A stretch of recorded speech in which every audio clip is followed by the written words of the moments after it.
you're going to say, how did you know?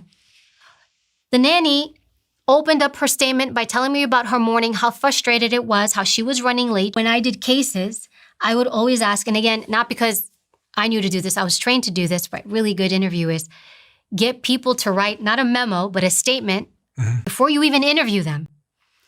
You know, and if it was like the date of the crime, for example, tell me what you did from the time you woke up on this date to the time you went to sleep. And it would be a memo of what they did that day. Or tell me what you know about blah, blah, blah, blah. And I would read those statements and I would know often who was my suspect, who wasn't. I had one case where baby was a few months old. Baby had a broken arm. And it was between the dad and the nanny that police were looking at.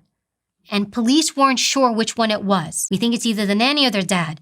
Now, in a criminal case, you always want to talk to the most likely suspect. You don't build your way up.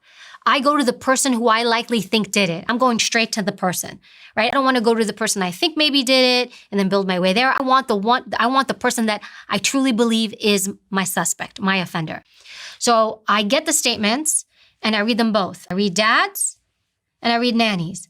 I read dad's and I'm like, it's not dad. I knew from the statement it wasn't dad.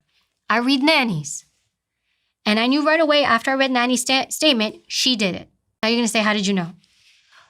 The nanny opened up her statement by telling me about her morning, how frustrated it was, how she was running late. She had 2 little kids of her own. She was trying to get them out. She was a single mom.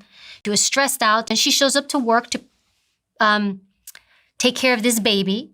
The baby's fussing, the baby's crying. I did this, it didn't work. I did that, it didn't work. So as she's telling me the story, she's telling me how hard her day was. And then she turns into how frustrated she was with this baby.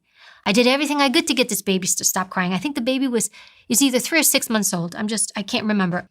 And the baby was this and the baby was that.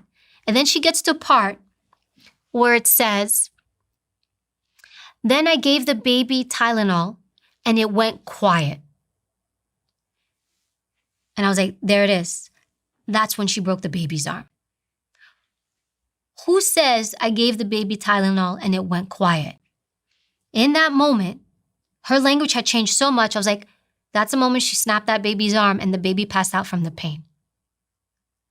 And so when I get the statement, I call up the law enforcement entity. It was the state police because they were the ones who asked me to come up. And I said, I want to talk to Nanny, not to Dad. And sure enough, Nanny comes in. Hour and a half later, I had a confession.